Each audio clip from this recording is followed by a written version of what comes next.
Hello friends, आप सभी का मेरे यूट्यूब चैनल में स्वागत है।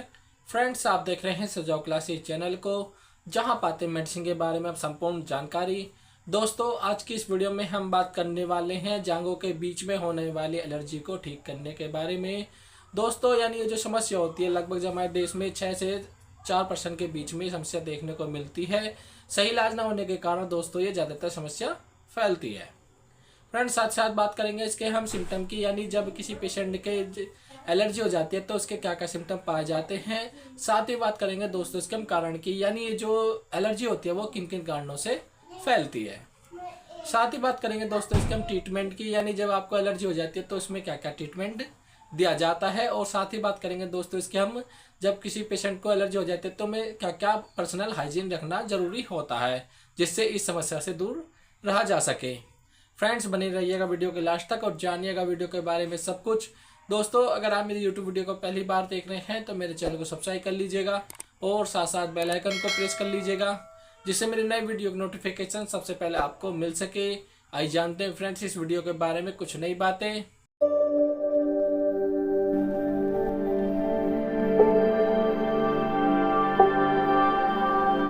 फ्रेंड्स, आप सभी का फिर से मेरी यूट्यूब वीडियो में स्वागत है।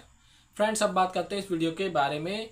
दोस्तों, यानी ये जो फंगल इन्फेक्शन होता है ये शरीर के किसी भी पार्ट पर हो सकता है। और दोस्तों, ये जो ज़्यादातर देखने को मिलता है जांघों के बीच में ज़्यादातर देखने को मिलता है, जिससे वहाँ बहुत ज़्यादा समस्या होती है। फ्रेंड्स, साथ साथ बात करेंगे हम इसके सिम्टम की, यानी जब आपको फंगल इन्फेक्शन हो जाता है तो उसके क्या क्या सिम्टम दिखाई देते हैं, आइए जानते हैं फ्रेंड्स। दोस्तों, जिसमें पहला क्या दिखाई देता है, आपको ईचिंग एंड रेडनेस दिखाई देगा, यानी उस एरिया में आपको ईचिंग दिखाई देगी और रेडनेस दिखाई देगी। साथ ही उसमें खुजली जो होती है बहुत ज़्यादा भयंकर लगती है और कई बार खुजाने के बाद वहाँ पर ब्लड आ जाता है। दोस्तों, इसका ये साइनो सिम्टम दिखाई देता है।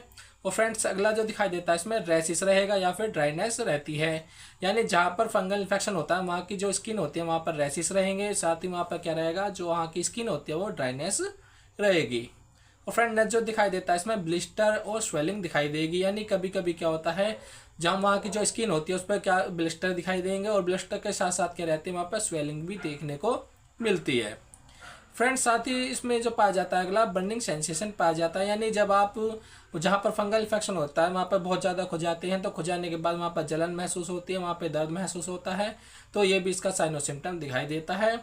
फ्रेंड, जो पाया जाता है इसमें पेन पाया जाता है और डिस्कम्फर्ट रहता है, यानी जिस जगह पर आपको फंगल इन्फेक्शन होता है तो वहाँ पर आपको पेन रहेगा।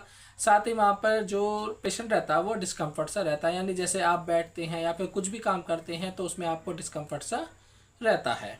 फ्रेंड्स, ये इसके कुछ साइनो सिम्टम पाए जाते हैं। फ्रेंड, नेक्स्ट बात करते हैं इसके कारण की, यानी ये जो एलर्जी होती है वो किन किन कारणों से फैलती है, आइए जानते हैं फ्रेंड्स। दोस्तों, इसमें पहली क्या पाई जाती है, पर्सनल केयर प्रोडक्ट पाई जाती है, यानी इसके अंदर जो आते हैं जैसे आपकी हेयर रिमूवल क्रीम हो गई या फिर रेजर हो गए, जो पूरी तरीके से अनहाइजीन रहते हैं या फिर पूरी तरीके से सफाई नहीं होती है, तो इन कारण भी दोस्तों ये एलर्जी फैलती है। सेकंड जो पाई जाती है दोस्तों से फैब्रिक्स पाई जाती है, यानी इसमें क्या होता है जैसे कि आपके अंडरगारमेंट्स होते हैं वो हार्ड होते हैं या फिर जैसे आप उन्हें वहाँ बहुत ज़्यादा पहनते तो वहाँ पर नमी आ जाती है, तो इसके कारण भी दोस्तों ये फैलती है। फ्रेंड्स, अगली जो पाई जाती है इसमें मेडिकेशन पाई जाती है, यानी बहुत सी मेडिसिन होती हैं जो एलर्जी प्रोड्यूस करती हैं, साथ ही वहाँ पर इरिटेशन सी भी प्रोड्यूस करती हैं। और फ्रेंड, नेक्स्ट जो पाई जाती है दोस्तों इन्फेक्शन पाया जाता है, यानी कभी कभी क्या होता है वहाँ पर फंगल इन्फेक्शन हो जाता है, कई बार गीले कपड़े पहनने से या फिर गंदे पानी में नहाने से या स्विमिंग पूल में नहाने से आपको क्या हो जाता है फंगल इन्फेक्शन हो जाता है या फिर बैक्टीरियल इन्फेक्शन हो जाता है। दोस्तों, इसके कुछ कारण पाए जाते हैं। फ्रेंड, नेक्स्ट बात करते हैं हम इसके फंगल इन्फेक्शन के ट्रीटमेंट की, यानी जब किसी पेशेंट को फंगल इन्फेक्शन हो जाता है तो उसमें क्या क्या ट्रीटमेंट दिया जाता है, आइए जानते हैं फ्रेंड्स। दोस्तों, इसमें सबसे पहले क्रीम जो आती है ल्यूलीमैक आती है। ये क्या होती है, एक एंटी फंगल क्रीम होती है जो फंगल इन्फेक्शन को ठीक करने के लिए प्रयोग में लाई जाती है। फ्रेंड्स, ये जो क्रीम होती है रात को लगानी होती है, यानी खाना खाने के बाद इसको लगाना होता है, और ये फंगल क्रीम जो होती है बेस्ट क्रीम मानी जाती है। दोस्तों, यदि आपके शरीर में या फिर स्किन पर बैक्टीरियल इन्फेक्शन हो जाता है तो वहाँ पर क्रीम आप क्लोप जी लगानी होती है, जिसके अंदर फॉर्मुलेशन पाई जाती है क्लोबेटिसोल, प्रोपेनोट पाया जाता है और जेंटामाइसिन सल्फेट का फॉर्मुलेशन पाया जाता है। और दोस्तों, इस क्रीम को सुबह को नहाने के बाद लगाना होता है, यानी सबसे पहले नहाना होता है, उसके बाद तौलिए से स्किन को ड्राई करना होता है, फिर उसके बाद इस क्रीम को लगाना होता है। और फ्रेंड्स, से लगाना होता है, यानी दिन में एक बार इसको सिर्फ लगाना होता है। फ्रेंड्स, अगर इसके ओरली ट्रीटमेंट की बात करी जाए, यानी जब आपको फंगल इन्फेक्शन हो जाता है तो उसमें क्या क्या ट्रीटमेंट दिया जाता है। यानी इसमें सबसे पहले टैबलेट आती है फ्लूकोनाजोल, 200 mg में आती है। दोस्तों, इसे जैसे आज खाई है फिर चौथे दिन खाना होता है, यानी एक दिन छोड़कर इसको खाना होता है और इसे 1 महीने तक खाना होता है। ये फंगल इन्फेक्शन को ठीक करने के प्रयोग में लाई जाती है।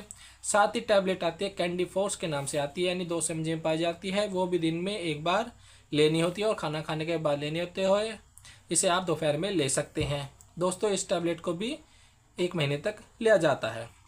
फ्रेंड्स, साथ ही इसमें एटारेक्स टैबलेट देनी होती है जो 25 mg में पाई जाती है और इसके अंदर जो फॉर्मुलेशन पाई जाती है हाइड्रोक्सीजाइन हाइड्रोक्लोराइड पाई जाती है, जो खुजली को रोकने का प्रयोग में लाई जाती है। और दोस्तों, ये जो टैबलेट होती है दिन में 2 बार देनी होती है, यानी सुबह और शाम देनी होती है। साथ ही टैबलेट आपको ओमनाकोर्टिल देनी होती है। दोस्तों, ये क्या होती है, एक स्टेरॉइड मेडिसिन होती है। ये क्या करती है, इन्फेक्शन को कम करने के लिए प्रयोग में लाई जाती है। जैसे आपके यहाँ शरीर पर ब्लिस्टर हो जाते हैं तो उनमें पानी भर जाता है या फिर स्वेलिंग आ जाती है, तो उनको कम करने के लिए दोस्तों इस से टैबलेट को यूज किया जाता है। और दोस्तों, ये जो टैबलेट होती है दिन में 2 बार देनी होती है और खाना खाने के बाद इसको देना होता है। फ्रेंड्स, ये जो ट्रीटमेंट होता है कम से कम 1 महीने तक चला जाता है, जब जाकर पेशेंट को आराम मिलता है। फ्रेंड, नेक्स्ट बात करते हैं उसके पर्सनल हाइजीन की, यानी जब किसी पेशेंट फंगल इन्फेक्शन हो जाता है तो उसमें क्या क्या पर्सनल हाइजीन रखा जाता है। दोस्तों, इसमें अवॉइड हॉट वाटर बाथ से बचना चाहिए, यानी हमें जब नहाते हैं तो गर्म पानी से नहीं नहाना चाहिए। साथ ही हमें ज़्यादा वहाँ पर जब फंगल इन्फेक्शन हो जाता है तो वहाँ पर भी नहीं खुजाना चाहिए। साथ ही हमें जो कपड़े होते हैं वो ढीले कपड़े पहनने चाहिए और कभी भी हमें खट्टा नहीं खाना चाहिए या फिर दूध चाय नहीं पीनी चाहिए। जब किसी पेशेंट को फंगल इन्फेक्शन हो जाता है तो इन चीज़ों से हमें बचना चाहिए। फ्रेंड्स, ये थी कंप्लीट इन्फॉर्मेशन इस वीडियो के बारे में। अगर आपको मेरी यूट्यूब वीडियो पसंद आई हो तो लाइक कीजिएगा, कमेंट कीजिए और शेयर कीजिएगा। और फ्रेंड्स, अपने दोस्तों में ज़्यादा शेयर कीजिए जिससे वीडियो किसी और के भी काम आ सके। फ्रेंड्स, अगर आपने अभी तक मेरा यूट्यूब चैनल सब्सक्राइब नहीं किया है तो मेरे चैनल को सब्सक्राइब कर लीजिएगा और साथ साथ बेल आइकन को प्रेस कर लीजिएगा, जिससे मेरी नई वीडियो की नोटिफिकेशन सबसे पहले आपको मिल सके।